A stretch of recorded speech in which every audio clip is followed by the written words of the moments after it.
نے غرارہ کرنے سے منع کیا، غرارے کرنے سے۔ حالانکہ جب ہم غرارے کرتے ہیں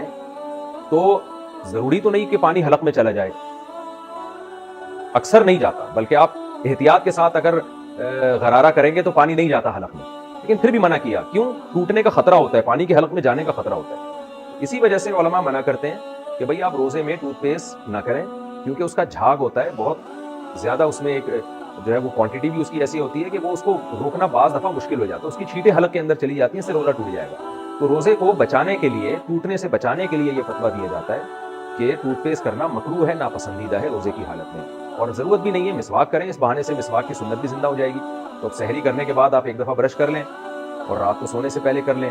تو سارا دن ضرورت نہیں پڑتی، اور پھر درمیان میں مسواک کرتے رہیں تو مسواک کے بڑے فائدے ہیں۔ اور مسواک میں چونکہ سنت ہے، اس لیے اگر غلطی سے مسواک کا ریشہ حلق میں چلا بھی جائے تو روزہ بھی نہیں ٹوٹتا اس سے، یہ بھی ذہن میں رکھیں۔ جان کر نہ کھائیں اس کی ڈنڈی، اگر غلطی سے چلی گئی ہے تو روزہ نہیں ٹوٹے گا۔ خون دینے سے کیا روزہ ٹوٹ جاتا ہے؟ کیا خون دینے سے روزہ ٹوٹ جاتا ہے؟ عدنان ظفر: نہ خون دینے سے روزہ ٹوٹتا ہے، نہ خون لینے سے روزہ ٹوٹتا ہے، کچھ نہیں ہوتا اس سے۔ روزہ میں نسوار لگانا، روزے میں نسوار لگانا کیسا ہے؟ فضل خالق جدہ سے: شدید مکروہ اور ناپسندیدہ عمل ہے۔ بعض لوگ کیا کرتے ہیں، مسوار کو روزے میں لگا لیتے ہیں، یہاں پر وہ کہتے ہیں ہم حلق میں نہیں لے کے جا رہے، نہ ذائقہ حلق میں جا رہا ہے، تو ایسی صورت میں روزہ تو نہیں ٹوٹے گا، لیکن بہرحال مکروہ عمل اس لیے ہے کہ اس بات کا خطرہ بہرحال موجود ہے، تو اس لیے تمام علماء منع کرتے ہیں کہ روزے میں مسوار نہ لگایا کریں، ناپسندیدہ اور مکروہ ہونے کی وجہ سے منع کیا جاتا ہے۔ پوری دنیا کے مسلمان رمضان اور عید ایک دن کر سکتے ہیں؟ چاند کے اختلاف مطالعے کا کہاں تک اعتبار ہے؟ ایک دوست یہ اعتراض کرتے ہیں کہ پوری دنیا میں کہیں بھی چاند نظر آ جائے تو سب ممالک کے مسلمانوں کو روزہ وغیرہ رکھنا چاہیے۔ محمد فہد نواز ڈیرہ اسماعیل خان سے: ایسا ہی ہونا چاہیے، لیکن یہ جب ہوگا جب پوری دنیا میں ایک خلافت ہوگی، ایک مسلمانوں کی حکومت ہوگی، پھر وہ ایک خلیفہ فیصلہ کرے گا کہ فلاں جگہ چاند نظر آ گیا ہے اور معتبر شہادتوں تک ہم سے اطلاع پہنچی ہے، لہذا پورے عالم اسلام میں کل روزہ ہوگا، پورے عالم اسلام میں کل عید ہوگی۔ اب چونکہ ایک خلیفہ نہیں ہے مسلمانوں کا، ایک گورنمنٹ نہیں ہے، تو پھر ہم شریعت نے حکم دیا ہے کہ جو جس خطے میں رہتا ہے وہاں کی حکومت کے فیصلے کا وہ پابند ہے۔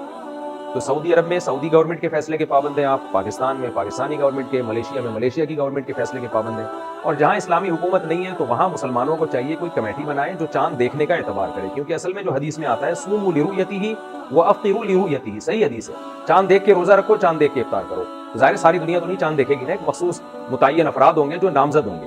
تو جو بھی غیر مسلم ریاستیں ہیں، امریکہ ہے، یو کے ہے، وہاں مسلمانوں کو چاہیے کہ اتفاق رائے سے مسلکی اختلافات کو بالائے طاق رکھیں، اتفاق رائے سے ایک کمیٹی تشکیل دے دیں، رؤیت ہلال کمیٹی، جیسے پاکستان میں ہے، انڈیا میں ہے، بنگلہ دیش میں ہے، تو ایسے ایک رؤیت ہلال کمیٹی تشکیل دے دیں اور پھر وہ چاند دیکھنے کا اہتمام کرے، اور وہ جو فیصلہ کرے پھر پورے مسلمانوں کو، چاہے وہ کسی بھی مسلک کے ہوں، ان سب کو چاہیے اس کمیٹی کے فیصلے کا اعتبار کریں۔ جیسے مفتی منیب صاحب تو بریلوی مکتب فکر کے تھے، لیکن جب وہ چاند کا اعلان کرتے تھے تو اہل حدیث بھی اس کو فالو کرتے تھے، دیوبند مکاتب فکر کے لوگ بھی اس کو فالو کرتے تھے، تمام مکاتب فکر کے لوگ اس کو فالو کرتے تھے۔ تو ایسے ہی دوسرے کنٹریز میں بھی مسلمانوں کو چاہیے کہ ایک کمیٹی بنا دیں، مسلکی اختلافات کو دائیں طرف رکھیں، ایک کمیٹی تشکیل دیں اور اس میں تمام مسالک کی نمائندگی رکھ لیں تاکہ کسی کو اس سے اختلاف نہ ہو۔ تو وہ کمیٹی جو فیصلہ کرے گی وہ فیصلہ تمام لوگوں پر نافذ ہوگا، اور پھر باقی لوگوں کو چاہیے 1.5 اینٹ کی الگ مسجد